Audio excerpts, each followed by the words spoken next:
yung mga senador natin dyan, 6 na taong kayo nakaupo. Wala kayong ginawa para palitan yung sistema. Sumisigaw ang taong bayan at napakaraming mga NGOs na ibalik sa manual, kasama na kami, no? Meron akong kinaaniban na NGO na first time pa lang ginamit yung automated system, sumisigaw na kami na hindi dapat gamitin yan kasi ganito mangyayari. Na-predict na namin kung anong mangyayari at eksakto nangyari nga. At every time na may election, paulit-ulit nangyayari. O anong ginawa ng ating mga senador dyan na nakaupo? 6 na taong kayo nakaupo dyan. Bakit hindi ninyo ibinalik sa manual yung botohan? Bakit wala kayong ginawa? Natulog kayo sa pansitan. 6 na taong kayo nakaupo dyan. Hindi nyo pinalitan yung sistema. Hindi nyo pinalitan yung hindi nyo pinakinggan yung boses ng taong bayan at ng mga NGOs na ibalik sa manual yung botohan sa presinto at ang dapat na gawin lamang na computerized ay yun lamang transmission.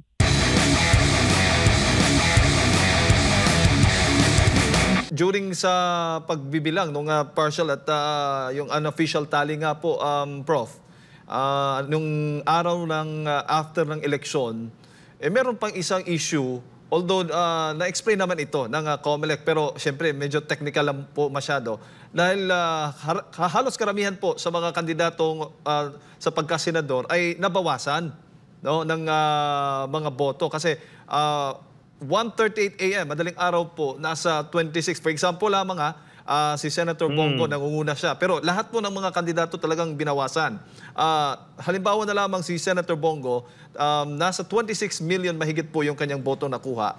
Pero pagdating po ng mga alauna, mga almost 2:00 ng madaling araw, bumaba po ng 21 million votes. So 5 million yung nabawas. At saka live, ano po yun, live tally po yun ng partial at unofficial tally mula sa COMELEC. So, doon pa lang marami ang nagduda at nag-viral po yung video na yun o yung issue na yun sa marami sa ating mga kababayan. Alam ko yan kasi meron akong party list na gustong manalo. Kaya nga minsan ayaw ko na matulog eh. Nung antok na ako, nung mga bandang lagpas na ng 12:00 ng gabi, no, o 1:00 ng gabi, natulog na ako. Tapos gising ako ng magang-maga. Nagulat ako. Imbis na madagdagan yung boto nung party list na gusto kong manalo, nabawasan pa. Tapos yun nga, may contact ako doon sa party list na gusto kong manalo. In-inform ako na ganito yung nangyari, na inaamin daw ng COMELEC na nagkaroon sila ng honest mistake. So, paano ka magkakaroon ng honest mistake kung maganda yung sistema ng iyong computerized election system? Ibig sabihin, hindi maganda yung sistema, palpak. At yan nangyari na in the past. Kaya nga, simula pa lang nung first time na ginamit yung computerized election system, nangyari na yung mga yan. Ang sabi ni Einstein, if you keep on doing what you have been doing and you expect for a different result, then you must be insane. So meron bang insanity itong ating COMELEC? Meron bang insanity itong ating mga legislators na bakit ayaw nilang baguhin? Samantalang sa almost entire of Europe, bumalik na sa manual, many states in the United States bumalik na sa manual, ay bakit tayo nagpupumilit pa rin na gagawin pa rin natin the very same system, tapos we will be expecting a different result. So ano ba, mga baliw ba, mga insane ba etong mga Pilipino? Hindi na natuto, particularly itong COMELEC at saka yung ating mga legislators. Yung mga senador natin dyan, 6 na taong kayo nakaupo. Wala kayong ginawa para palitan yung sistema. Sumisigaw ang taong bayan at napakaraming mga NGOs na ibalik sa manual, kasama na kami, no? Meron akong kinaaniban na NGO na first time pa lang ginamit yung automated system, sumisigaw na kami na hindi dapat gamitin yan kasi ganito mangyayari. Na-predict na namin kung anong mangyayari at eksakto nangyari nga. At every time na may election, paulit-ulit nangyayari. O anong ginawa ng ating mga senador dyan na nakaupo? 6 na taong kayo nakaupo dyan. Bakit hindi ninyo ibinalik sa manual yung botohan? Bakit wala kayong ginawa? Natulog kayo sa pansitan. 6 na taong kayo nakaupo dyan. Hindi nyo pinalitan yung sistema.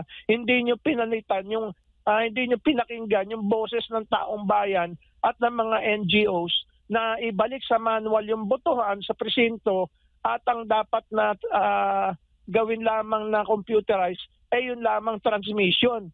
O pagkatapos magrereklamo kayo ngayon na nangyari na naman. Meron nga sinabi si Einstein, if you keep on doing what you have been doing and you will expect a different result, then you must be insane. You must be crazy. Kaya itong mga politikong nagrereklamo, 6 na taong kayo nakaupo dyan, wag na kayo magreklamo, kasalanan ninyo yan. Bakit hindi ninyo pinalitan yung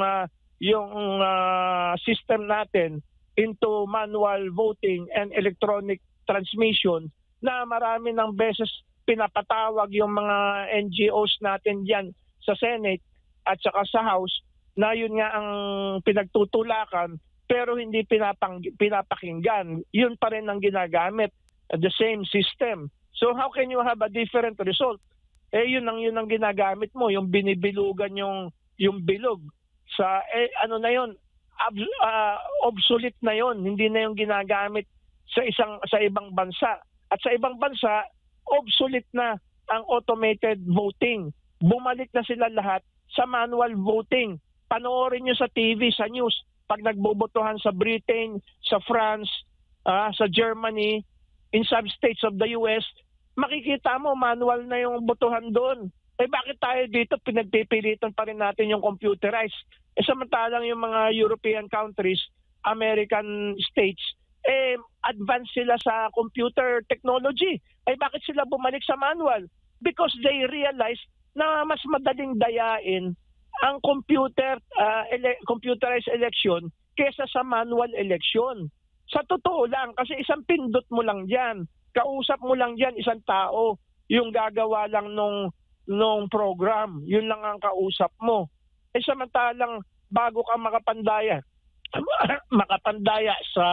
sa manual voting, ang dami mong kukuntsabahin. Yung mga pulis, yung mga teacher, tapos yung gagawa ng mga fake ballot boxes, tapos yung mga tracking companies na kakasabwatin mo. So napakahirap mandaya sa manual system, lalo na kung gagamitin mo yung automated transmission. Hindi na kailangan ng mga truck, hindi na kailangan ng mga jeep para dalhin yung mga ballot boxes from the voting centers to the canvassing centers and from the canvassing centers to the national. Mm-hmm. So magiging imposible ang dayaan sa hybrid, no?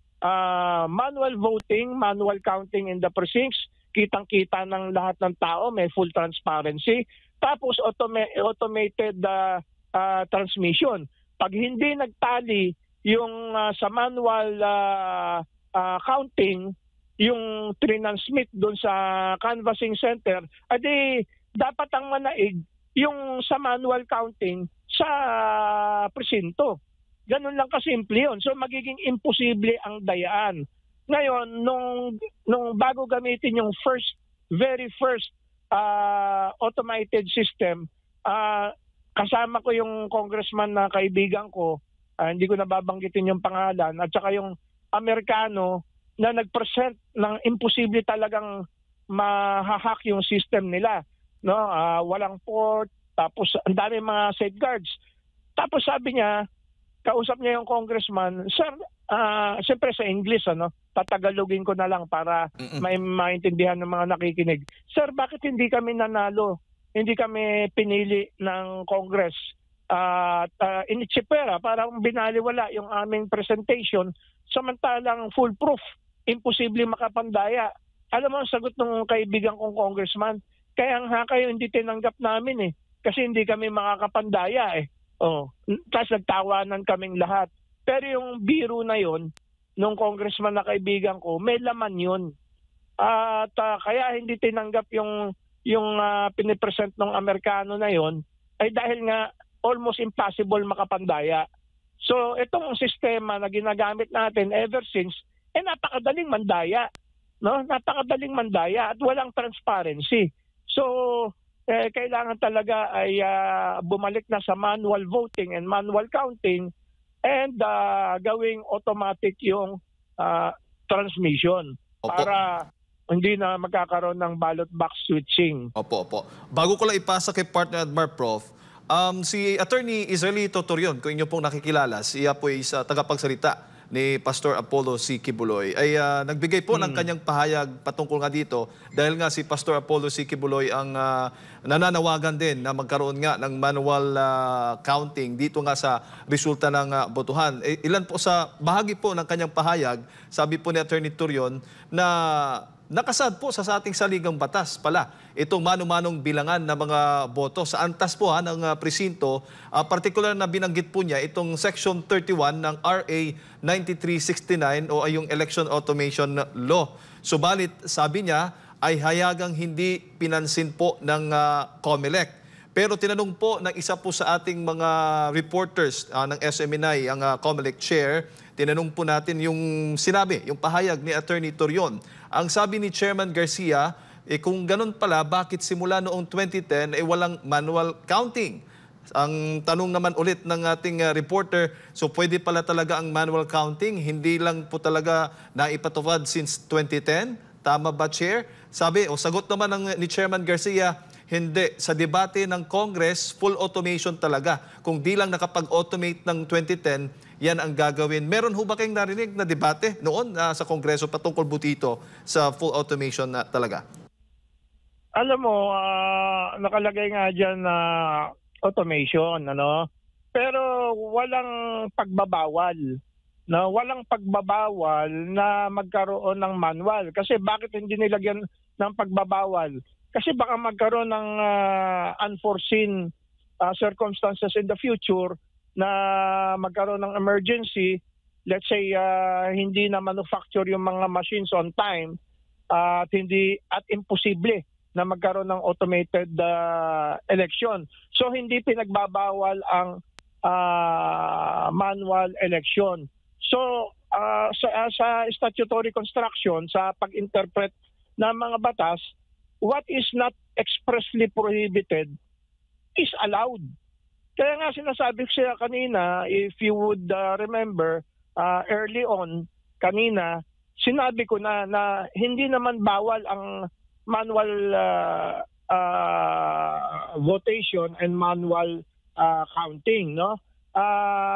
Hindi yan bawal. So, hindi na kailangan ng bagong batas para ibalik natin sa manual yung voting and counting at ang gawin na lang automated ay yung transmission. Pwedeng gawin yan under the existing laws. Pero bakit ayaw gawin? Pero mas maganda nga sana na mag-craft ng bagong batas para naka-fine-tune sa hybrid system. At yan, pinaglalaban na namin yung hybrid system bago pa man gamitin yung very first automated election sa ating bansa. Nakisama na kami doon sa pag-formulate nung batas at pinagpipilitan na namin yung hybrid. Kasi ako bilang CPA, kami yung first batch na tinuruan ng computers at alam ko na garbage in, garbage out yung computers. Depende yan sa nagpro-program. No? At kahit ano gawin mo safeguard dyan, makakapandaya ka pa rin kung gugustuhin mo. No? Pwede ka nga magkaroon ng clone ng machine. Tapos pag ginamit yung first in, first out, yung fake clone machine nag-transmit dun sa server, yun ang tatanggapin ng server. Ngayon, pag magtatransmit na yung second genuine, no? Yung genuine, hindi natatanggapin. So, yan yung mga pangit sa existing system na hindi na-address dun sa existing law. So, kinakailangan talaga ng panibagong batas.